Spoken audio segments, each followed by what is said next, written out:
Então, muito boa tarde a todos. Hoje é sexta-feira, não é mesmo, Bruno Barros? Sextou, Vera Barroso, muito boa tarde. Hoje é dia de tomar vinho?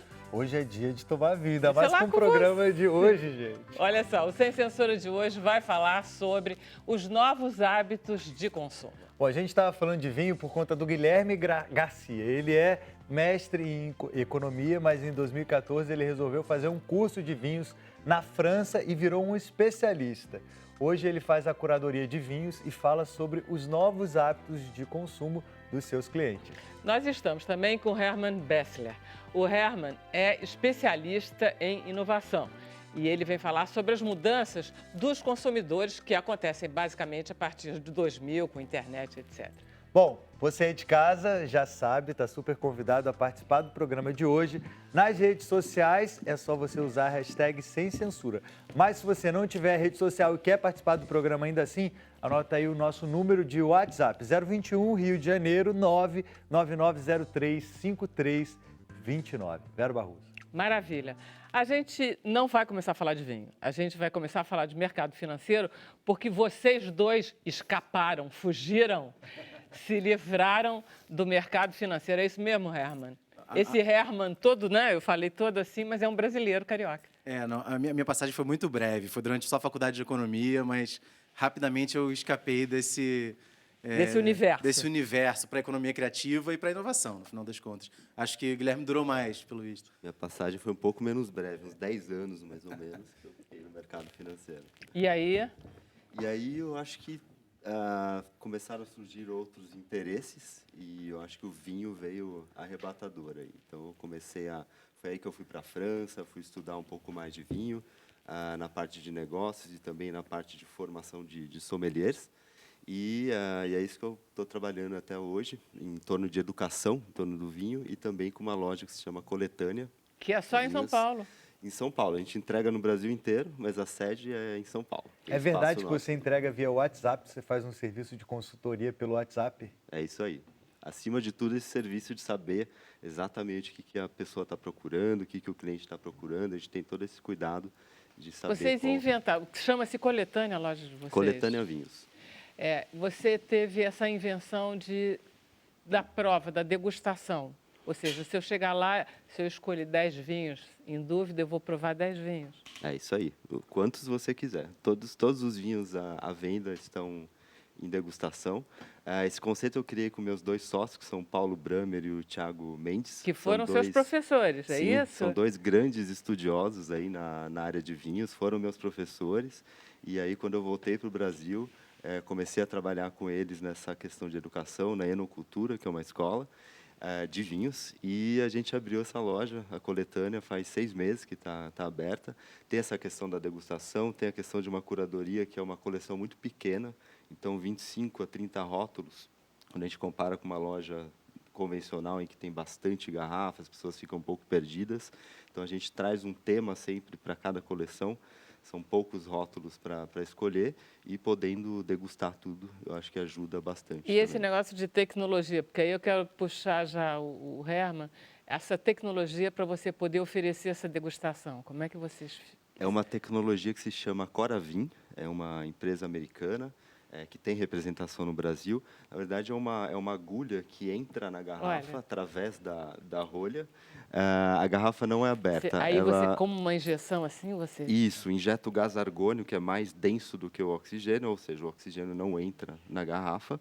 E a gente serve como se fosse servir normalmente um vinho. Tem uma bombinha que a gente faz a injeção, depois a garrafa tira a agulha e ela volta para a adega. Quer dizer, ela não mexe no gosto, em nada, né? É isso aí. Vocês não abrem a garrafa. Não abrimos. Mas vocês não vendem essa garrafa. Não, a gente vende a garrafa fechada, mas sempre tem, por causa dessa tecnologia, a gente consegue pegar uma dose de qualquer garrafa, servir para a pessoa e ela volta para a adega, a garrafa não fica inutilizada após 3, 4 dias, o que é o comum. Né? Vamos lá. Isso é a tecnologia a serviço do consumidor. Uhum. Mas você estava dizendo que ele está precisando de mais coisa do que isso. Ele está precisando... O que ele está precisando para inovar mais em termos dessa proposta nova? Não, eu acho que depende muito, eu conheço ainda pouco sobre a loja dele, mas tem espaço hoje para inovação de várias formas, não só com as tecnologias digitais, né? A gente tem hoje um universo de tecnologias digitais, mas também de formas de fazer que são muito inovadoras. Então, você tem a inovação em tecnologia, você tem inovação em modelos de negócio. No mercado de vinho tem muita gente fazendo uma inovação em modelo de negócio que pega muito bem no Brasil, que é o modelo de assinatura. Né? Tem muitas curadores que hoje trabalham com modelos de assinatura. Imagino que é uma coisa que vocês olhem também. Quando se fala de coleção, eu entendo que tem também esse espírito sazonal. Então, também uma inovação em modelo de negócio. Tem inovação em serviço, na experiência do consumidor. Nesse caso, você está trazendo uma inovação de serviço super interessante. E hoje, a gente tem o consumidor, como ele é um consumidor só, como ele é afetado por todas as tecnologias que estão em volta dele. E isso muda a expectativa dele. Se ele vai numa loja de vinhos, ele espera ter uma experiência tão uau, tão transformadora, quanto se ele consegue apertar um botão no celular para pedir qualquer coisa ou para viver qualquer outra coisa. Então, quando ele tem a possibilidade de provar vários vinhos, tem a possibilidade de ter não só novas opções, mas um direcionamento de como viver essa experiência passo a passo num mundo onde tem tanta informação. Olha só, Herman, certamente eu nasci em seu caminho. 1948. O Bruno nasceu em 1991. 91. Nós somos pessoas com hábitos de consumo, com comportamentos de consumo muito diferentes? Isso depende mais de como vocês consomem conteúdo e, consequentemente, como isso afeta a forma como vocês compram do que da idade. A gente fala muito que a geração milênio e a geração Z são gerações pós-demográficas, são gerações que não são caracterizadas só pela idade e por onde elas nasceram, mas muito pelos hábitos de consumo. No caso, a bolha onde a gente vive. Exatamente, exatamente. Quer dizer, Eu queria te fazer uma pergunta em relação à inteligência artificial, que está cada vez mais inteligente e daqui a pouco a gente não sabe se a gente vai ser substituído pelos supercomputadores. Você acha que, no futuro, os especialistas terão mais espaço? Por exemplo, o Guilherme, por ser um especialista em vinhos, um curador, ele vai ter mais espaço? Eu acho que a gente tem que diferenciar aí a figura do especialista e a figura do curador. Tá? Porque, de fato, a inteligência artificial ela já recomenda para a gente coisas quando a gente ouve música no Spotify, quando a gente vê uma série no serviço de streaming. Ela se especializa antes da gente, ela consegue consumir muito mais informação e conhecer a gente até às vezes mais do que a gente mesmo. Né? O Facebook consegue às vezes falar coisas antes de você perceber. Mas ela não tem a empatia que o Guilherme tem com o papel do curador de outra forma, que é esse tipo de competência mais soft, que é mais sobre as relações humanas, que é mais sobre a capacidade de lidar com problemas complexos, de processar a informação e entender empaticamente o consumidor. Isso a máquina você sabia nunca que ele vai... foi sócio do André Carvalhal, né? Eu reconheci, legal. porque ele, por causa da malha, eu digo, gente, conheço essa coisa aí. Vocês foram sócios já há um tempão, né? A gente, de 2015 para 2016, a gente começou a Malha, que foi um movimento de moda sustentável, colaborativa e inovadora, e a partir disso o André começou a Alma. Mas a máquina nunca vai ter empatia, então? Olha, nunca é muito tempo para a gente dizer, mas vamos botar os próximos 20 anos, tá bom já? Acho que a gente não está nem perto disso. A gente ainda hoje é muito mais perigoso a inteligência artificial burra, recomendando uma coisa ruim, do que uma inteligência artificial super poderosa que a gente está acostumado a ver nos filmes de ficção científica. A tecnologia, ela não nos ameaça nesse sentido, é isso que você está dizendo? Ela ameaça os empregos, porque ela é capaz de substituir com eficiência de custo muitas funções. Né? O Fórum Econômico Mundial estima aí que 40% dos empregos estão ameaçados nos próximos 15 anos de automação. Então, isso é uma proporção que a gente nunca viu antes. A gente está acostumado a ver a tecnologia automatizar coisas que eram empregos humanos e novos empregos humanos serem criados a partir disso. Mas a gente vive hoje uma proporção, uma velocidade que a gente nunca viveu. Então, nesse sentido, ela sim ameaça. É um problema social muito grande. Mas, certamente, tem sempre espaço para seres humanos. O formato mais poderoso sempre vai ser o ser humano com a máquina, né? Nunca só a máquina, nem só o trabalho humano. Concordo totalmente. Eu acho que no mundo do vinho, inclusive, a gente tem vários aplicativos que ajudam, né, na escolha. A gente vê até com bons olhos.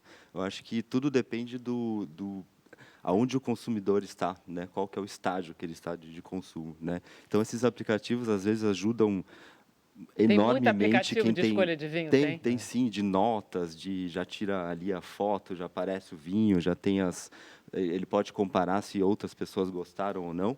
Eu acho que isso ajuda muito, porque pelo menos ele está entrando ali no vinho, está perdendo um pouco o medo e, naturalmente, depois ele vai buscar um pouco mais essa empatia ou uma coisa mais especializada, né? Então, acho que a gente vê com bons olhos. O vinho sempre foi um setor muito de gente meio metida. Estou falando numa boa, porque não me incomodo nem um pouquinho com isso. Eu gosto das pessoas meio metidas. isso está deixando de existir. Está se popularizando o vinho, o que eu quero dizer é que todo mundo se sente no direito de tomar um bom vinho. Sim, eu acho que está melhorando bastante. A gente toma... o nosso objetivo, inclusive, é fazer o consumo de vinho ser uma coisa mais casual, né? Eu acho que boa parte da minha experiência, inclusive, é vender vinho na França, onde a pessoa ali pega um legume, uma fruta, uma baguete, vai e pega o vinho de uma forma super descompromissada. Porque aqui tem a questão do preço também, né? Na França, como você falou, o vinho lá é o preço de uma garrafa de refrigerante, o vinho bom. Aqui, Vera acha que não? Não é tão barato Não assim, é mas barato, não. eu concordo mas com você. tem vinho bem barato lá. Eu acho que tem a ver com a escala também, né? Como é um mercado que já tem essa cultura tão antiga e aí já tem muito consumo, eles conseguem ter um preço menor. Aqui tem a questão de imposto também, né? Que não depende do tamanho do mercado. E o calor que faz também, né? Também, mas vinho branco, né? Vinho rosé. Bem Espumante, tem Delícia, gosto gente. para tudo. Ar-condicionado. Ar-condicionado é uma boa ideia. Tem toda a razão. É isso. Dentro do que a gente está introduzindo, o que está faltando na coletânea para ficar mais, o quê? Tecnológica? Mais tecnológica, acho que sim. Eu acho que é o nosso grande... É uma loja ainda que está dando os primeiros passos. Eu acho que com esse conceito de curadoria, de experimentação, e a gente fica, na verdade, é um conceito entre um clube de vinhos, né, o que a gente estava falando, e uma loja tradicional, porque não é um clube porque a gente não vai entregar uma seleção pronta para as pessoas, mas tem uma escolha bem mais reduzida, a gente quer que as pessoas escolham, né, a gente quer instrumentalizar as pessoas para escolherem o próprio vinho. Eu acho que o grande passo é tornar isso de um alcance maior, ou seja, a gente conseguir, através de nossas cartas, nossos conselhos, conseguir alcançar, não só numa loja física, através de experimentação, mas conseguir trazer essa confiança de que uma curadoria isenta, educacional e que não tem, né, aquele compromisso com estoques, tal, que as pessoas confiem mais para poder pedir vinhos aí pelo Brasil inteiro. Então, acho que esse é o desafio. Como é que ele vai resolver esse problema digitalmente da degustação? Olha, no curto prazo, certamente a gente não tem uma solução que você possa provar à distância, mas já tem uma pesquisa bastante divulgada de uma universidade no Japão que tem usado impulsos elétricos para mudar o gosto da água e dar um gosto de limão. E aí agora estão pesquisando como dar um gosto doce, que é a ideia de como é que você pode fazer, por exemplo, um acesso de sabores doces para quem é diabético e não pode consumir, por exemplo, açúcar, mas também de provar à distância um gosto que você nunca saberia, mandando a informação para aquele copo que faz com isso com impulsos elétricos. Mas isso ainda está distante do mercado. Né? O que muda o mercado não é a inovação de ponta, é a inovação que ficou barata. Isso, Né? A inovação isso. de 10 anos atrás ficou barata agora. Então, se por um lado ele não tem como hoje fazer as pessoas provarem à distância, por outro lado você tem ferramentas de disseminação de informação, como chatbots, né, robôs no WhatsApp, no Facebook, em outros lugares, onde a pessoa pode consumir conteúdo sobre aquilo, provar por conta própria pedindo. Às vezes você tem soluções freemium, né, que é primeiro de graça algum tipo de prova e a partir disso ela vai consumir. Então você tem outras formas de massificar essa comunicação a partir dessas novas ferramentas. Maravilha. Deixa eu fazer um intervalo. A gente vai fazer um intervalo rapidinho, a gente volta já para saber qual é o vinho preferido deles.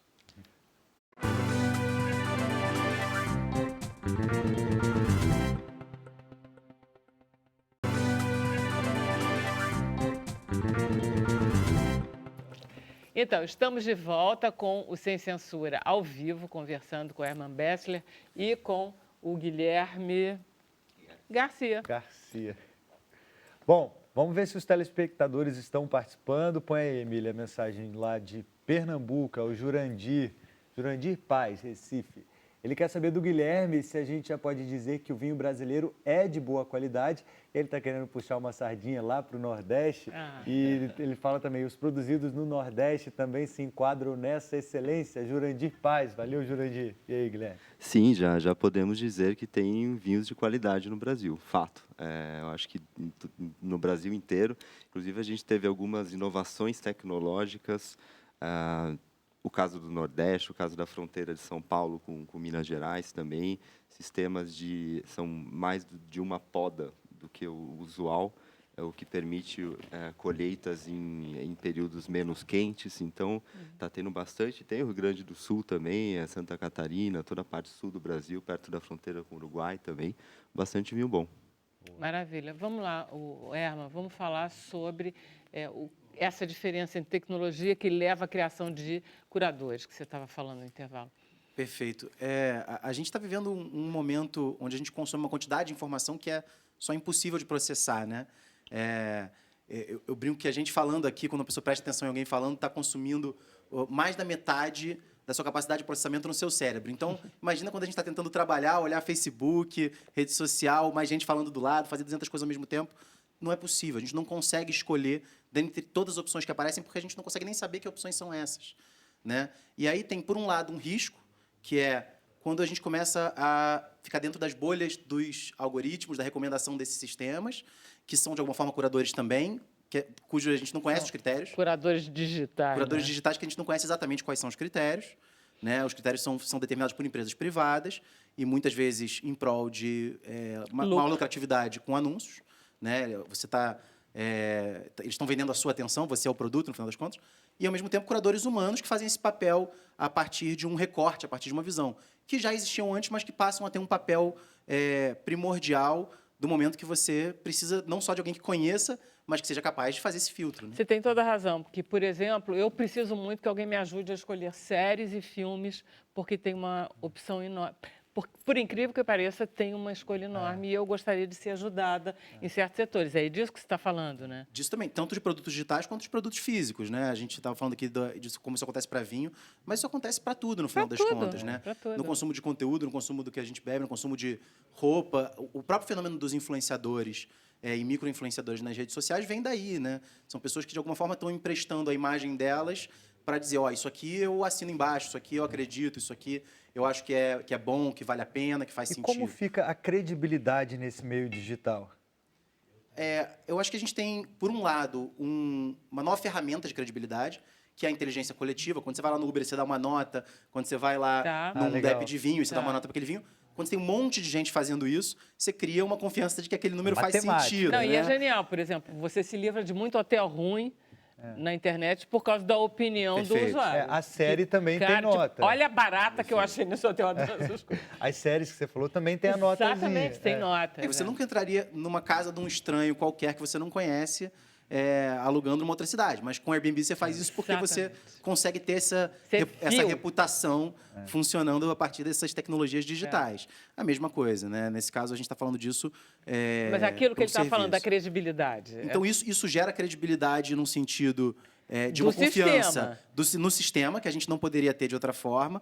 Por outro lado, do momento que a gente tem pessoas que são influenciadores e que são curadores e que, no final das contas, viram também um mecanismo de mídia, de anúncio, estão recebendo para fazer aquela curadoria para um produto específico ou para outro, isso pode também consumir a credibilidade desses agentes. Não muito diferente do que acontecia com garotos propaganda ou com outros só que o mundo perfis. é maior só que muito maior, muito mais gente. Né? Muito isso mais é muito gente mais bem distribuído. informada, inclusive, que depois que teve internet e celular, a vida de todo mundo mudou. Eu queria perguntar para você, Guilherme, o mundo do vinho moderno, ele se concentra na Califórnia, ele se concentra nos Estados Unidos, que é um grande mercado produtor, inclusive. A França virou um nicho, virou uma preciosidade. Por que você resolveu ir estudar Sauternes, que ele estuda um vinho? É um vinho, deve ter o quê? 500 garrafas por ano? Muito pouca. É um pouco mais do que isso, mas escandaloso. Quer dizer, é o vinho melhor do mundo, bem evidente. Baixo. Mas Colhe você foi... uva e tal, É uma uva que apodrece, aí fica muito doido. Aquelas coisas, né? É tudo maluco, né? É tudo doido, mas é extraordinário. Como é que você resolveu ir para a França? Você conhecia? Eu acho que quando a gente vai estudando vinho, em algum momento a gente tem que passar pela França. Estudar, fazer um curso sobre França ou ir para lá de alguma forma. Eu acho que ali é onde, né, o velho mundo ali, provavelmente o vinho começou a ser consumido ali na região da Geórgia, uns 6.000 anos atrás, e depois ali todo o leste europeu, e teve esse desenvolvimento gigantesco aí na França e na Itália, né? E aí depois Espanha e tal. Então, acho que quando a gente fala esse Sauternes, por exemplo, que você falou, esse vinho doce, com as uvas colhidas uma a uma, isso está sendo replicado no mundo inteiro, né? Inclusive nos Estados Unidos também. Não, eles são incríveis, né? Então, Então, como é que faz esse negócio? Eles são piores que os japoneses. Fazem também. E conseguem, né? Por exemplo, como é que você faz para escolher seus vinhos? Olha, Você gosta de vinho? Eu gosto de vinho, eu gosto de vinho. Mas eu sou um péssimo exemplo, porque eu não estou participando de nenhum desses clubes que eu sei que valem a pena, ou dessas curadorias. Eu estou comprando no mercado de acordo com o que me parece interessante a partir dos vinhos que eu conheço. Mas olha só, é exatamente disso que a gente está falando. Os hábitos dos consumidores, que podem ser cheios de inovações, mas ao mesmo tempo tem um ranço de comportamento antigo que a gente mantém. Ou às vezes a gente só fica saturado do comportamento digital também. A gente fica tanto tempo na frente das telas, tanto tempo no celular, que às vezes a gente só precisa viver um pouco no mundo real. Vou dar um exemplo prático. Às vezes você entra num restaurante ou numa loja de vinhos, quando tem um curador lá, ou um enólogo, alguém para posso te ajudar, o que você quer? Quase respira aliviado, você fala assim, pelo né? amor de Deus. E eu confio, e vou, e geralmente, em 99,9% das vezes, eu saí com um vinho que eu posso pagar e que gostei, assim, que fiquei Ótimo. satisfeito. Bom saber isso. Porque eu acho que ocorre, às vezes, uma certa desconfiança, né, com quem está te aconselhando e tal. É muito legal ouvir isso. Eu acho que o Herman também falou uma frase muito interessante, que ele acaba ficando com os vinhos que você conhece, né? Sim. Eu acho que tem essa tendência a ficar na zona de conforto, o que é super compreensível, né? A gente vai comprar um vinho, eu quero levar para um jantar, quero beber hoje, não quero correr o arriscar, né? risco, né, de ter, porque é aquela garrafa, né? E aí, se não tiver aquele que você gosta, então, Ô, Guilherme, então é super mas no compreensível. seu trabalho, se você tivesse que ver, assim, por exemplo, eu e Vera, a gente entrou, você ia pensar em linhas de vinho diferente, porque você deduz que a gente tem paladar diferente, ou não? Eu não deduzo. Primeiro eu vou tentar perguntar para vocês, né? E vou tentar entender qual o estilo de vinho que vocês preferem e tal. E, acima de tudo, o nosso objetivo é tirar vocês e os clientes da zona de conforto. Eu acho que esse é a grande... A gente se diverte com isso, Tá. porque é sempre uma surpresa muito boa. Porque Então, o eu universo chego do lá e eu vinho é digo, olha só, enorme. eu não gosto de vinho tinto, aí você vai me propor, mas tem um vinho tinto ótimo, é Exato. isso? Ah, Guilherme, não. Mas também eu vou te trazer os brancos e Tá. tal. Acima de tudo, o vinho que você já gosta, né? E depois dar uma provocada, porque nessa provocada sempre surge uma coisa legal. Isso é fato. Porque é infinito. O mundo do vinho tem muita Olha nuance. só, você que estava no mercado financeiro, você lidava muito com comportamento, mas um tipo de comportamento. Agora você está lidando com o ser humano concreto na sua frente. O que Sim. você está achando dessas... Você está gostando disso? Tô adorando. Realmente, acho que essa é a grande diferença de trabalhar numa mesa de operações, só com relatórios e tal, e ir pro humano, trazer essa coisa mais concreta, né? Eu sempre Porque você trabalhei atende, você que atende mesmo, é você em Sim. pessoa. Isso, Quer dizer, as pessoas exatamente. lá no É o que Coletânea- eu gosto de fazer. Então, a gente gosta de escolher o vinho, a gente gosta de levar para as pessoas, né? Essa diferença, por exemplo, quem estuda mais a parte de sommelier e quem estuda mais a parte de enologia, né? Tá. Enologia é a parte mais técnica de produzir o vinho e tal. O que eu gosto, meus sócios também, é essa coisa de fazer, levar o vinho para as pessoas, né? Eu acho que esse é o grande prazer. Qual o mínimo que você precisa ter de dinheiro para comprar um vinho bom, hoje no Brasil, por exemplo? Olha, eu acho que a partir de R$ 40 você já começa a encontrar vinhos bem feitos, que são simples, mas essa é a proposta dele, né? O vinho ele pode ter várias camadas de complexidade, né? Então o importante é ao que ele se propõe, né? Então, se é um vinho para ser bebido jovem, simples, só com aromas que a gente chama de primários, a parte mais de fruta, flor, Para começar a herbáceo, entender um pouquinho do vinho. eu acho que, e às vezes a gente quer esse vinho, né? É. A gente quer um vinho mais Mais simples. simples. Então já tem, na loja ali a gente vende a partir de 50 e poucos reais, já tem uns vinhos super legais. Então tem de todos os preços. E você, Rema, o que você recomenda para nós consumidores atônitos? Olha, eu acho que você entender um pouco de como é que os algoritmos estão te recomendando coisas e poder manejar isso de forma consciente ajuda muito, né? Então, saber que aquilo que você está dando de informação ali vai ser usado para te recomendar coisas pode te fazer perceber que você quer, às vezes, sair dessa bolha, procurar uma coisa nova, procurar uma coisa diferente. E também trazer essa postura ativa como consumidor, né? A gente está vendo uma tendência muito forte nos prosumidores, né? Que são consumidores proativos, que querem conversar diretamente com as marcas, co-criar produtos, participar do processo. E acho que quando a gente se engaja nesse processo, a gente tem mais capacidade de influenciar ele e não só de ser influenciado por ele. Qual Agora- o nome mesmo? Prosumidores, né? Consumidores proativos. Mas agora, o que é absolutamente irresistível é que é mais fácil realmente você comprar na internet, pela internet. A gente está na presença aqui de um vendedor, mas a internet ela trouxe uma facilidade para o consumidor que é maravilhosa. Não, sem dúvida. Como a gente estava falando no início, né? A expectativa ela funciona para todas as indústrias. Então, eu agora quero tudo apertando um botão no meu celular, não é nem só a internet, é a internet no celular. Né? Gente, só fica faltando mesmo a degustação. Vamos lá, a gente volta amanhã? Não. Segundo, amanhã é sábado. Sexta-feira, sexta-feira. Dia de vinho. Vamos lá, gente. Bom fim de semana. Obrigada. Bom fim de semana, gente. Na segunda-feira a gente volta falando de indústria do carnaval. Vamos aprender a fazer festa. Valeu, bom fim de semana. Obrigada. Tchau. Valeu.